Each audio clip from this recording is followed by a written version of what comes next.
And in today's tutorial, we'll be taking on the course HED205, and we're going to be talking about non-communicable disease. Don't forget diseases. Don't forget this is a course that has to do with, all right, health education. With this being said, let's go straight to it. But just before then, I'd like to use the opportunity to let us know that for those of us that might be new to the stream or you're yet to join our private class, please do also reach out to me today on www.tutor.com, where you get to use the WhatsApp button, takes you directly to my DM, and you can ask questions on how to go about the private class. It's very essential you join the private class, because this is where we do most of the work and the most important part of what we do. All right, what we do basically is more like 70%, and the 30% is restricted back to the private class. All right, so thank you very much, everyone. If you're yet to subscribe to the channel, use the subscribe button right away, and if you're yet to smash the like button, also smash like button, and use the comment section to ask questions if you have any. With this being said, let's go straight into it. Okay. So we have. I think I need to adjust this a bit.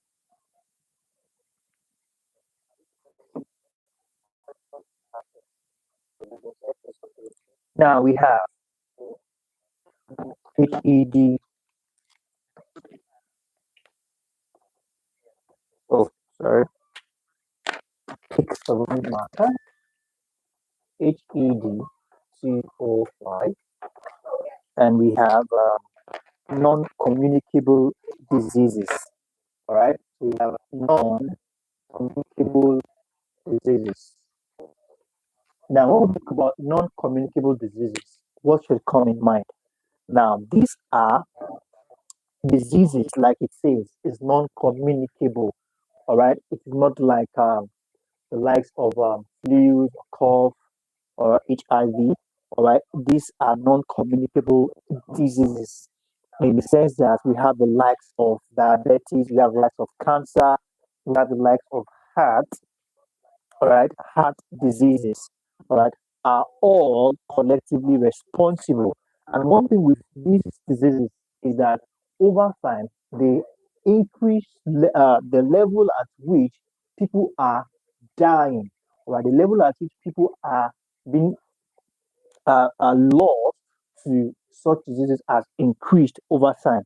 Now it says here over 70% of all deaths globally of 41 million people have been lost to these diseases. All right, so let's just take something on that. I'd like us to be a little bit to move at a little bit faster pace today, because I want us to cover everything on this course this week maximum. All right. So now on NCDS, that's non-communicable diseases. All right. They are diseases whereby we have the likes of cancer. All right. We have the likes of heart diseases.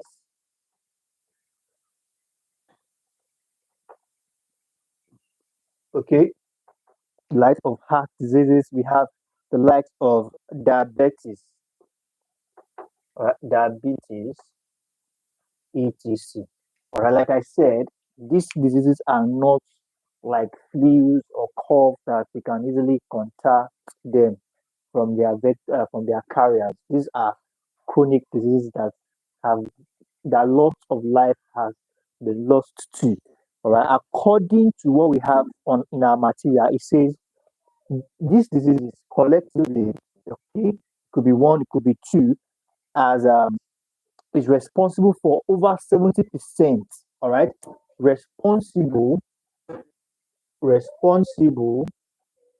for over 70%. All right, 70% of all deaths.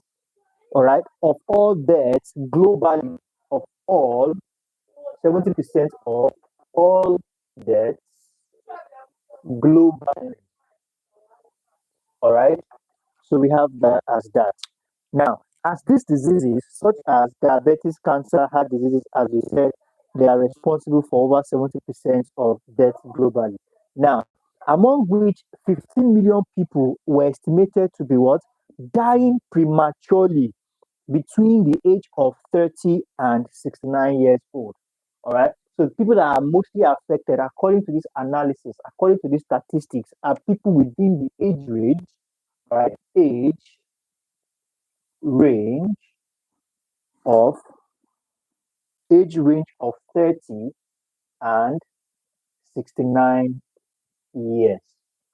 All right. So we have the statistics. Please take note of these statistics. Your exams are purely computer based, so you never can tell where the questions might be coming from.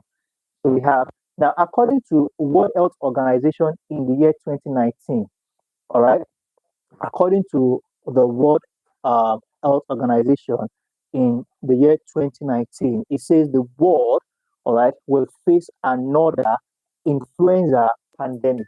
Now, based on the analysis and the statistics made available by the accessible by the World Health Organization, considering the level of diseases and considering the level of health that is made available to people, all right, that the chances that another, all right, another pandemic might um might crop up is high according to the World Health Organization. All right, it says here that's WHO in 2019. Okay, all right, another that the world might face another what we call influenza. All right, influenza, influenza pandemic. All right, so the need for organizations, parks, startups to put in more effort on educating people about taking certain, all right, health precautions is very necessary. Like we said in our preparatory class, when we talked about the primary health education, secondary and tertiary health education, considering people that have been affected already and how to help them manage the illness, people that needs rehabilitation, and people who are yet to be affected. All these different levels must be concentrated on, and proper education, health education, a proper dose of health education is being given. We have that as that. Now let's take some more points as we proceed.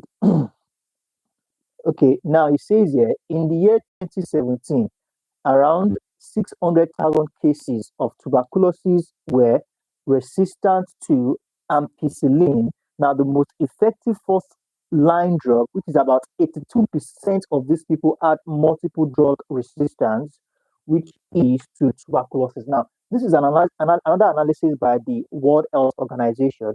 Now, remember very well when, just like we had the case of the pandemic that we just recently concluded.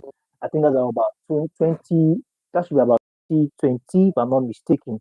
Now, in 2020, in 2017, all right, that's about early 2019 to late 2020, all right, but in 2017, now, according to the statistics we have there, it says over 600,000 cases of tuberculosis now were all right, were resistant to ampicillin. Now, this is the most effective first line drug, all right, against tuberculosis. And over 82% of these people had multi drug resistance, all right, meaning that if a lot of preventions had been put in place, if a lot of preventions, a lot of educational content on how people can, thank God, even when pandemic happened, then there were a lot of health practitioners, a lot of health programs, health educational content, whereby people can work on certain things in order to get not to get infected by this um, coronavirus. All right, and it saved a lot of life, even though a lot of lives were still lost to it, but the life that were lost to coronavirus was moderate because there were a lot of information out there on how to prevent oneself from getting infected with this coronavirus.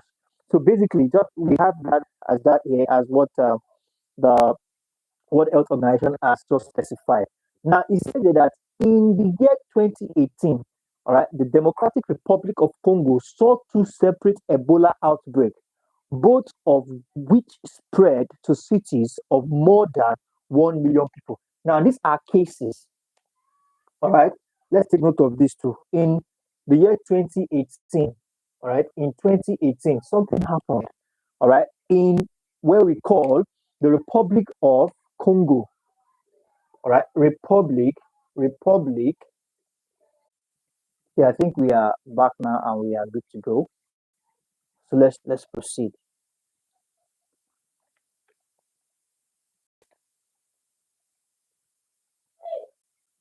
Okay, so we have that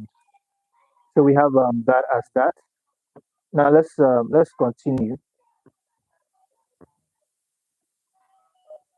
Awesome, awesome. I think we are live now. We are back again. We are back at it. I think I need to adjust my camera a little bit. Okay, just a moment. Yep, I think it's better now. So let's continue. Okay, now we're talking about the Ebola outbreak in the excuse me. We're talking about in the Republic of Congo.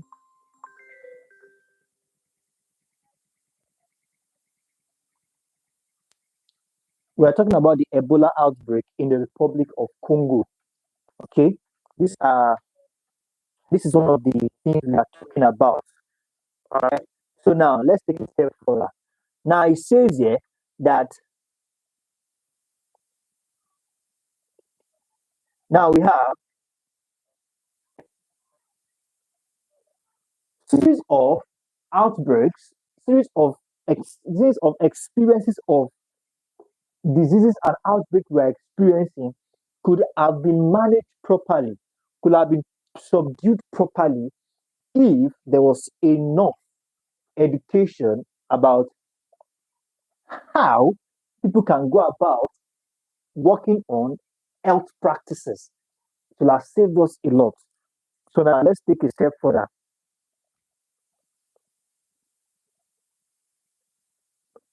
Now we have something called dengue, right? We have dengue. Dengue is said to be a mosquito-borne disease that causes flu-like symptoms and can, all right, it can be lethal, can be very dangerous, can be lethal, and about 20% of those with several dengue die of the flu. All right, it could be found to be prevalent in countries like Bangladesh and India during rainy season. All right, this is also one of the things we are talking about. It's a disease called dengue. All right, the now this dengue came through decades, came all right through decades, especially during the rainy season, have a source of as a source of concern. Just take the point here. Now, this is a flu, a mosquito-borne disease. Right, we have that's a mosquito-borne. Take note of that. That's dengue. It is a borne disease. Now, this disease, like I said, which is actually when I say mosquito-borne disease, mosquito is a carrier, all right, of this disease. And it says here that it is mostly found in, it is prevalent in countries, all right? It is prevalent in, prevalent in India, all right? It is prevalent in India, all right? Talk about Bangladesh, it's still India, all right? And it's usually during raining, all right? Raining season. It is usually during raining season. Please take note of all this. It is a mosquito-borne disease prevalent in India during rainy season. So we have that as that. Now let's take a step further.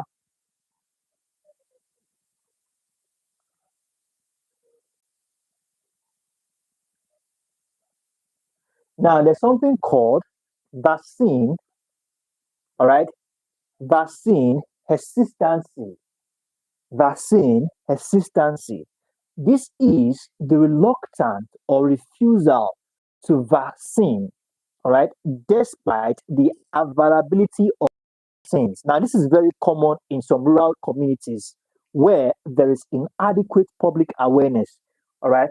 Vaccines are medications, right, and they are usually out there to either prevent prevent certain to prevent us or prevent the user from falling ill. It's not as if you are it's of two types. It's either you are already falling ill or you are yet to fall ill.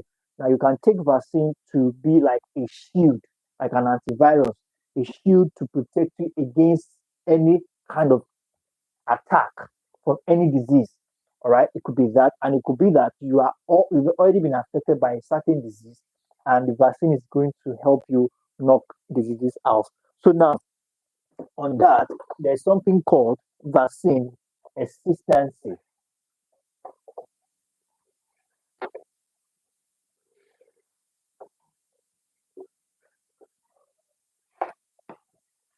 All right, so we have vaccine hesitancy. All right, and just the key points here when we talk about vaccine hesitancy is the refusal or reluctance. All right, we have refusal or reluctance.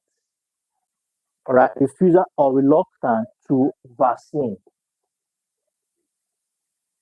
Refusal or reluctance to vaccines. All right, to vaccines. And basically, it is common in rural communities where there is inadequate public awareness and health promotion or the importance of vaccine. All right, common in rural areas. All right, with little health, all right, um, communication or education. Okay, so we have that as that. Now let's take the purpose. Now the purpose of serious threat to this program made tackling vaccine preventable diseases in past decades. Now, vaccination is one of the most cost-effective way of avoiding disease. All right, cost-effective way.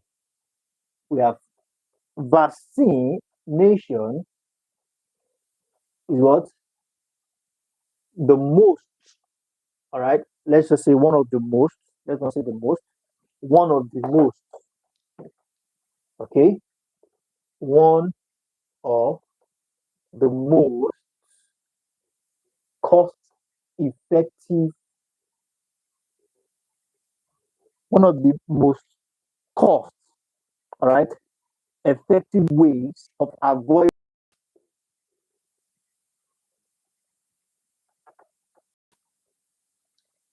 of avoiding what we call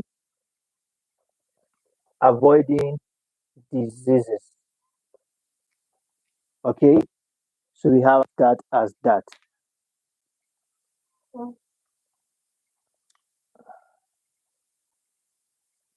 Now, so we'll call it a wrap here for today. In our next class, we're taking it up from something else.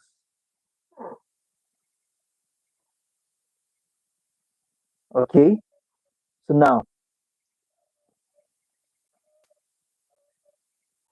I'm trying to pin it down so I can know where we're starting from.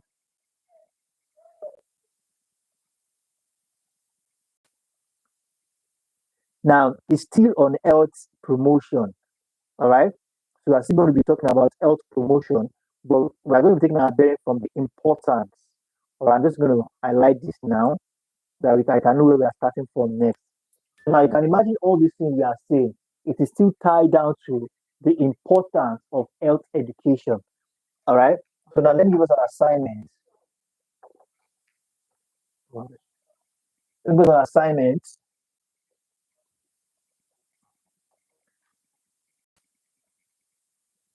What do you understand by adequate health promotion program?